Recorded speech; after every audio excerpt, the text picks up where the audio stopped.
stage Tuda Crews and Libby and Bella Wood.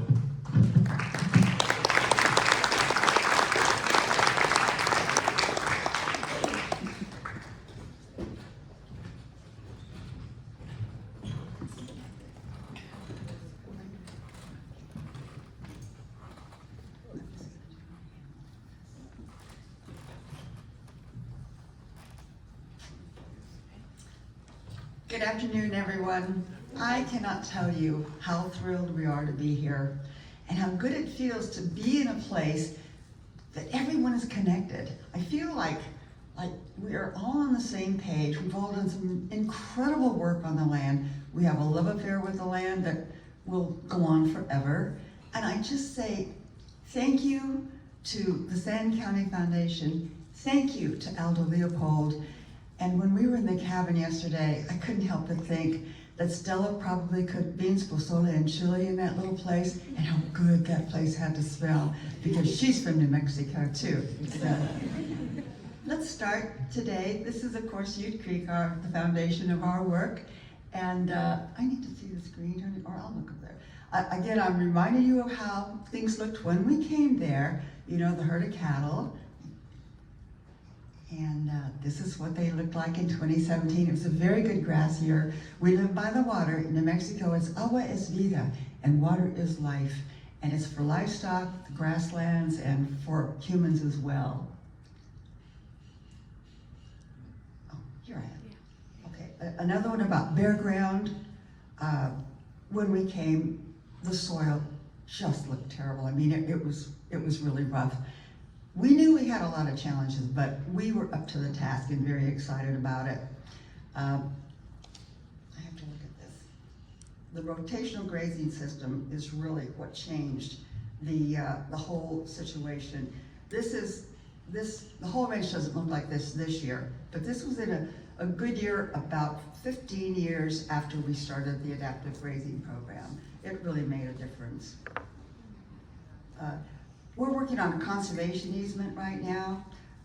We believe that we have to, everyone should do this. This is off the top of my head, I just believe in it so deeply. It's been challenging because we've had, this is the 6th year we've been working on it, and it shouldn't be that difficult to do because it's so important, but you know, there's just a lot to go through, and we're about to get it to completion. So don't anybody, you know, say anything or rock the boat, because boy, oh boy, it could tip it over instantly. But we do a lot for education, and I just so appreciated what Lauren said this morning about working with kids. We believe that reaching the young people, the children and the young adults like Bella is really the key. We're thrilled to be working with the Los Alamos Labs program this year. In New Mexico, we have the Small Business Development Assistance Program, and we have access to scientists and physicists and biological people that are just unlimited resources. And just last week, we had at the ranch Dr. Jean Fair. She's an ornithologist, brilliant woman, and so much fun to be with, and 3 biologists. Our latest program is going to involve teaching young people, children, 4-H and FFA students, how important grasslands are and how important the role that birds play on our grasslands are. And so they'll be getting a lot of swag, birdhouses, you know, binoculars, all these things. And we're going to start this movement because the Bird Conservancy of the Rockies has had this great program going. It's called the Central Grasslands Roadmap. Please write that down, .org, centralgrasslandsroadmap.org, and we'll be doing a little, what is that called? QR code, thank you. And Bella will get that to you afterwards. See, big girl.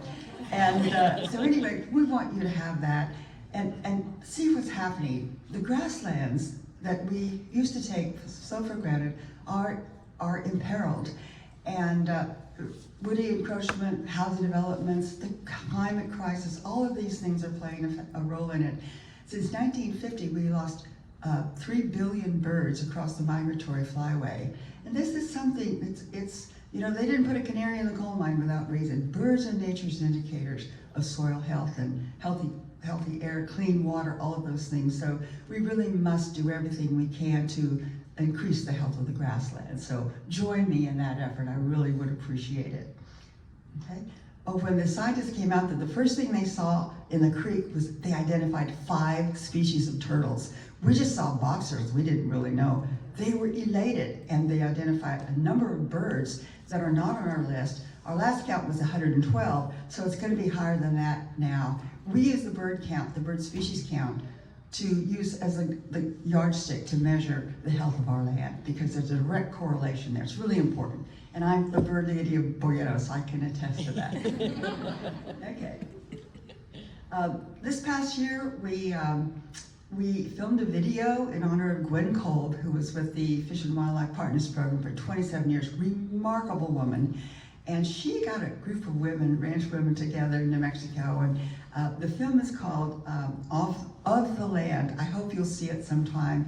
We had such a fabulous 4 days at the ranch. This was February 2nd that this was filmed, so we don't have a lot of green or a lot of grass, but it's golden most of the year anyway. So we had a marvelous time, and I think you'll enjoy the video and learn a lot about Northeastern New Mexico and some of the women who are really dedicated to the land. It was great fun.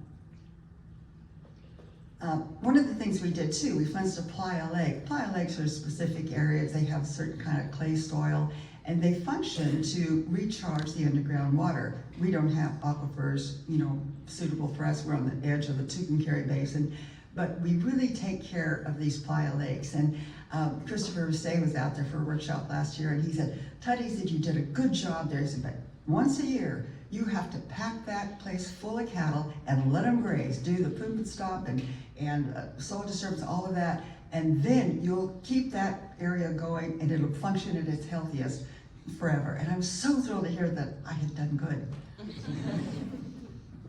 These are our working pens. We've been busy this year. These are several years old. It's a great set of pens. Dr. Temple granted design, and when the Cowboys first came to help us at branding, they said, oh my God, this will never work. And they were painted turquoise, so that made it really bad. The ordinary color of metal corrals are white and rust in New Mexico. So. And this year we painted all the corrals, so everything looks really, really good at the ranch. We're really proud of that. So. And then we have a hunting enterprise at the ranch. These are just little things that we're changing, and I wanted to bring you up to date on things that were going on. And we are working with a really, really nice young man, and we were kind of surprised when we saw this picture. He hadn't showed that to us. And I thought, whoa, this is amazing. And these hunters come, they pay a lot of money. And we have a new home that we built on the ranch for a manager several years ago, and they call it the Lodge. And they really love the comforts of home, and he brings a chef and all this, so they're really well treated. And I got a call from James the other day, and he said, Ted, he said, we got this really nice guy from California. He's older, and he has back injury, so he'd like to sleep in a recliner chair. And so he said he'd like to buy a new chair for the lodge. I said, oh really? And I thought, oh dear, what are we talking about? I said, would I have anything to say about the color or anything? And he said, well, he's just going to give me the money and you can get the chair. I said, well, I can work with that.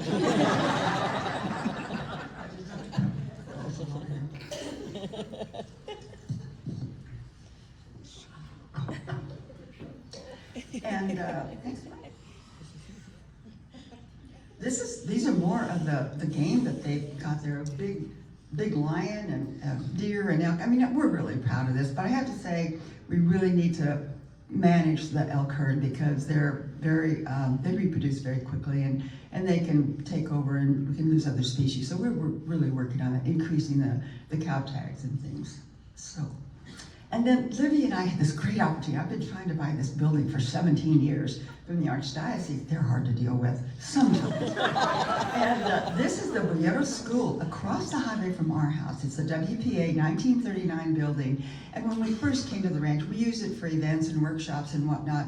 And it's just gone to pieces. We think it can be salvaged. Libby has helped so much with this. We're working with the Cornerstone Foundation. We'll be doing some work. Now, I know this may not look like prime real estate property, y'all, but let me give you an idea of what transformation means and why we believe in it, because we've experienced it so much. This is the rectory. The outside looks a little pathetic too. The inside was even worse, but this is what it looked like when I bought it. It's probably now 13 or 14 years old. You can click it. And this is what the exterior looks like now. And go ahead and then this is the interior. And when you walk in, this is the first thing you see now is this room restored. But back then, it didn't look like it had any possibilities at all. But this is what it looks like today. So we really take great pride in having this. It's a bed and bath, and we provide accommodations for people in the community and for our family. And it's a gathering place, weddings, funerals, baptisms, you name it. And we've had nice parties there. So, and we have a courtyard in the back with a high wall and a fireplace and a Parisian grill, and it'll seat 40 people, and we bring in other tables. But it's a great facility, and it helps the community. We believe in doing things that help the community, especially the rural economy, because this helps generate some dollars. And this year, we were approved for an EQIP loan. Our EQIP contract, I should say. We have worked so closely with NRCS. They actually were the ones who nominated us for the Aldo Leopold Award. So we're very, very appreciative of the opportunities that we've had to, technical direction, engineering, all of that, the work we've done. And this year, we're working on brush management and extending some pipelines to spread water around the pastures. I love the virtual fencing, but you can also move cattle with water. And we have a couple of places on the ranch that are a little bit, water's just too far away from, say, the other end of the pasture. So we're working on that. And the other invasive, getting rid of some invasives through brush management, and then we're doing this yucca control. We have, I think, 250 acres that will be spraying by hand because yucca is a problem in New Mexico. And we're seeing it across the state, and it can really take over, and it's very hard to deal with. You have to spray it by hand. We are challenged by this invasive cholla. Cholla is the bane of my existence. I can't tell you. I said I would like to see some pastures cleared before I pass on. And so even when you have grass, you can still see the darn cholla. So we have railed it. We have sprayed cholla. We have burned cholla. Now this was not a prescriber, and this was a wildfire that happened a couple of years ago. And we lost about 5,000 acres from it, and our neighbors lost 75 or 25,000 acres. Yeah, it was terrifying. So, but it didn't kill the cholla because the little green plants are coming up from the bottom. So now, as you can tell, I'm a woman of strong will and determination. Let there be no doubt. Jack said you ought to live with her. It's terrible. But plucking each cholla one at a time, that's where we're at now. And I got this machine called a tree terminator, and the man that works it, he's been doing this 7 or 8 months now, and it's just incredible. It just picks the stem up from the bottom and pops it out of the ground. We immediately put it into a dump truck, and then we pile it. And we keep hoping it will snow in the winter because we have several large piles to burn. It'll compost, but it takes forever in New Mexico because it's very dry. Okay. This is what it looks like, or this is what it looked like before. You can see the cholla in the background, those beautiful cows. I had to put those in there. But the cholla is always there, and it really bothers me. And so this is what it looks like now. This is the salvia pasture. It's the most photogenic place on the ranch. And the grass is highly nutritious there. There's a lot of malpie rocks, a lot of minerals and nutrients in the soil, and it's absolutely stunning without that darn cholla. And then I just want to close with saying, we've done this over time. This work is not easy. It takes years. And we're challenged by drought and by wind and heat, which we have plenty of. And then transformation does happen. I tell you, the darndest transformations happened to me. I came to New Mexico as a 56-year-old woman, strong as a mule, fearless, and determined to do all of these things. I had dark brown hair, and I had tight skin, and all my teeth. And I thought, I'm going to change this whole ranch. And now I'm just this little 80-year-old woman who can't pick up anything, and her goal in life is trying to stay vertical. So things change over time. But I have faith in the future because I have with me today my beautiful daughter, Libby. Sorry, but she is so special. She's so bright, and she's so capable. And she loves us, and we love her. And she's a beloved figure in Jackson Hole, Wyoming. So I'm going to turn it over to Libby, and she's going to talk about the transition part of the ranch.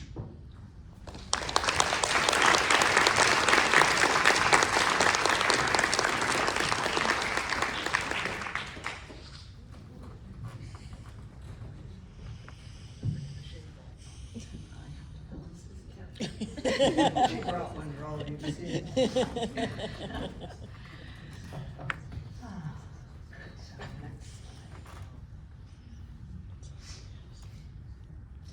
Aldo Leopold's land, sorry, let me get my composure together. Aldo Leopold's ethic, that land is community, was not actually a concept I was familiar with until my parents returned to my mother's family's ranch and transformed the land, cow herd, fences, water systems, and buildings my mother had inherited into an award-winning community. Now we're at that point in time we all knew would come, time for the next generation. My folks were my age when they returned to the ranch after a 10-year estate battle that split my mother's family's ranch into 5 equal individual ranches for each of the siblings. And she is committed to keeping her 5th in the family forever. So here I am, in a room full of like-minded people committed not only to the conservation and regeneration practices Leopold would applaud, but commitment to keeping land and agriculture in the family. My brother and I are going to carry out our parents' legacy in a way that contributes to the exceptional foundation they have built for us. We'll do it to the best of our abilities. It may look very different. I have no idea what it's going to look like. And that's kind of the way all of this works, I imagine, over time. We'll have to be practical, we'll have to be effective, and we'll have to be profitable in order that it can be something that can last forever. Since my folks were recognized by the Sand County Foundation, they lost their ranch foreman, who had done a fine job of managing and improving the cow herd. When he left, my dad was very crippled up, bad back, and that left my mother to hoist herself up into the feed truck and begin what was probably the most fulfilling year of her life. She fed the heifers, listening to Neil Diamond, spotted wildlife she hadn't seen before, proved to herself and others she could still break ice, and cussed the gates that were hard to open. We all admired her, but we feared the accident that was waiting to happen. The following spring, we had our first big decision. We sold the cow herd.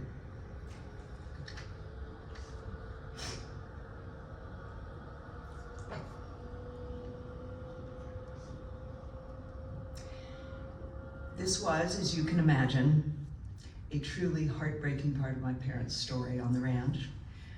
Together, they had worked to build a truly exceptional cow herd.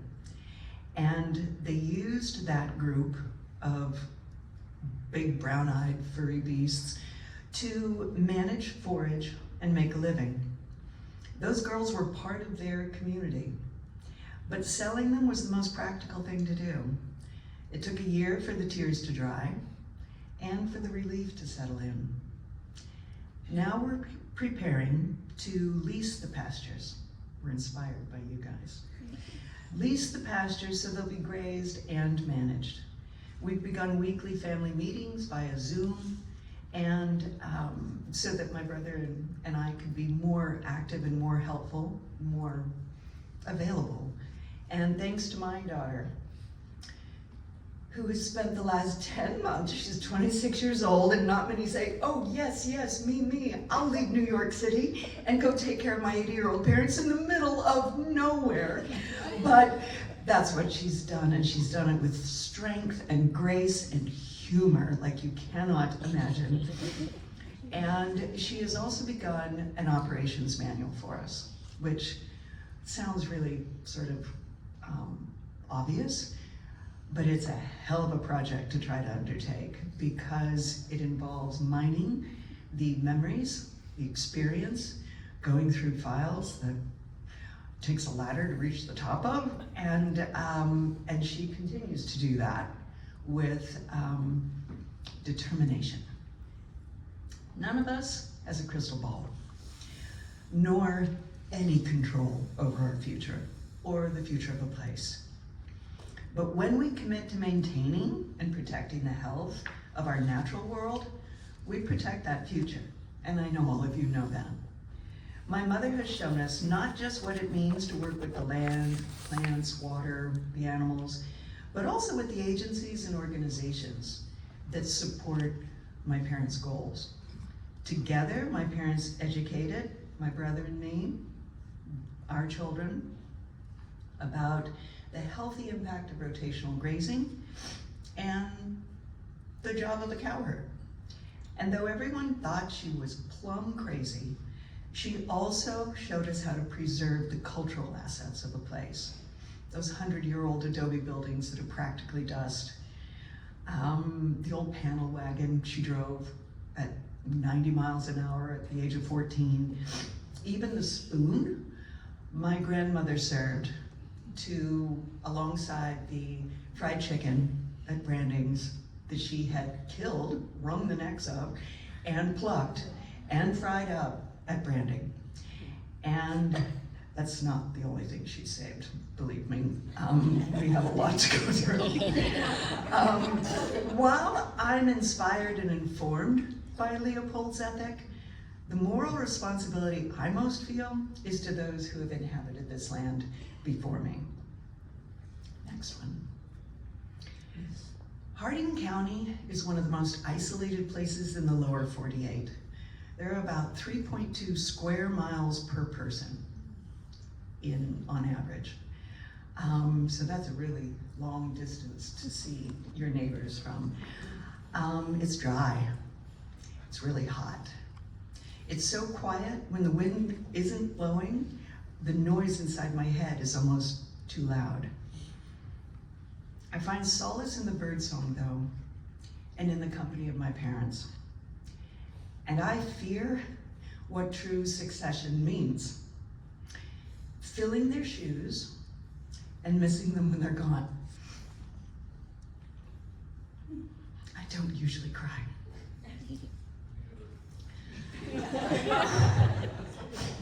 Creating our own community in this land, learning to love and respect it, is daunting, and it's the right thing to do. I am grateful for the work my parents have invested in our futures, and I'm motivated by my own daughter's desire to have a living laboratory of her own for her innovative ideas and those of the people she intends to gather in that place. We're just gonna have to wait and see what my brother and I will bring to the place.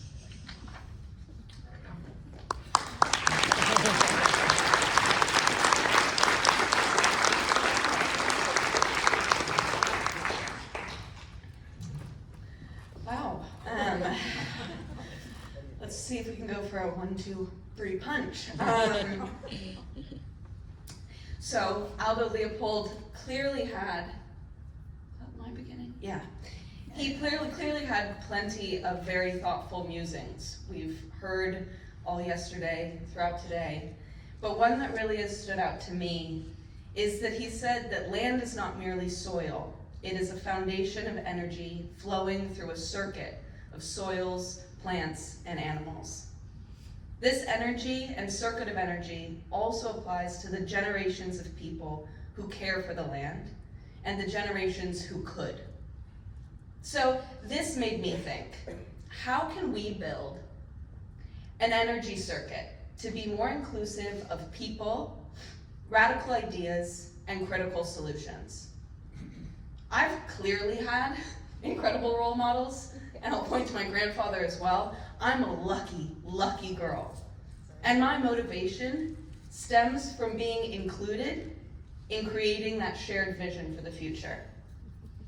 Whether it's tagging and vaccinating, or building runways for our bats to drink from overflowed ponds. Sorry, cried the whole time. I've known that I'm included and that my ideas will be valued. So when I see the places on the ranch where I've had an impact, I'm reminded that there's so much more that I can do. And that is extremely energizing. I can tell you that when I came to terms with the fact that I would one day inherit a highly productive and therefore extremely time-consuming, conservation-focused, therefore very high-effort operation, I was terrified. I was living in New York City, studying politics, and I had no idea how the future of the ranch matched the future of me. But I've come to realize that my inheritance is an opportunity unlike any other. My grandparents have set us up for success by including us in that vision from the beginning. So when I came to terms with it, I put my political scientist hat back on and decided I would build a network of people and organizations that would work with me to answer my big question, which is, how can we include the younger generation in the development of a shared vision for the future that is inclusive of their skills while respecting the wisdom that older generations have for us? But I've also already answered it. So by embracing the energy that exists at the confluence of wisdom and innovation. In theory, I'm completely obsessed with succession planning just on a national scale. Over the last 10 months, living on the ranch, after living in New York, this concept of the energy circuit has become even more clear. My peers and I have so much excitement and drive to change the world that we live in. There's also an intense feeling of desperation. Never have we needed innovation and efficiency as much as we do now. And my peers and I feel it deeply. It is all at the same time exhausting and terrifying and extremely motivating. Our energy stems from this maelstrom of emotions. And that's why talking about this in front of a group like you all is so much fun. Because I'm urging all of us to think about where we can invite younger generations to use their motivation to engage in this critical work and facilitate action that puts younger generations in the driver's seat before we lose the wisdom of our sages. We now need to elevate the work that we are calling conservation to the more appropriate term of ecological security. If we want to be successful in addressing our national ecological security concerns, we will need to work intergenerationally so that we can take our new ideas and skills and couple them with the tacit knowledge of the people who are in this room. That is where this whole energy circuit is leading us. We're being propelled to action, and luckily, we get to build on the energy and accomplishment of the people that are in this room. This energy already exists on your operations, that's why you're here. This is what makes heritage ranches and operations an American legacy. And that will be what ensures the success in addressing our pertinent challenges in this world. Me being passionate about this is all well and good, but there's a reason I feel this strongly. Many of us know the average age of producers is 58 years old. By 2030, 20% of scientists will have retired in the United States, and kindergarten through third grade teachers say that they spend on average 18 minutes a day on science. Those two things go hand in hand. Students who learn less science are more likely to self-select out of STEM. And that means we're losing scientists far faster than we're making them. And we are limiting our success in doing so. But the work of the people in this room directly applies to those challenges. Opportunities in land, in policy, in science, they exist when it comes to agriculture. And the people in this room need to be at the forefront of addressing those concerns and addressing the barriers to access for young people in those situations. We need to improve our PR in this industry. And this is what we need. Oh, this is good. And to say that this is what we do, this is what we need, and we want you to join us. This agricultural energy circuit provides an opportunity to dream up a world that is markedly distinct from the one we live in now. One that respects the chain of life, that links us to the past and the yet to come. It takes ideas like shade balls. It takes the perseverance of the Choya killer. It takes fighting for funding. It takes fighting to be taken seriously. And it takes a team to really move the needle. I want to finish with a quote by Barbara Kingsolver from one of my foundational texts, Letters to a Young Farmer. You'll meet long-timers at conferences, and if you're lucky, in your own neighborhood. Even if some of these old schoolers have approaches that might seem outmoded, they stayed on the land when everyone else was leaving, and for that they deserve respect. The respect I have for my grandparents and the generations of land stewards who have come before me is immense, and I thank you all for being here. It's from you. But we just need to make sure that we continue pushing this path to innovation. I'm sure we can. Thank you all.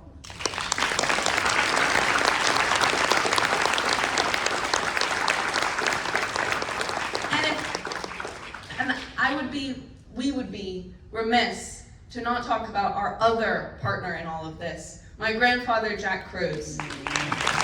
Who's there?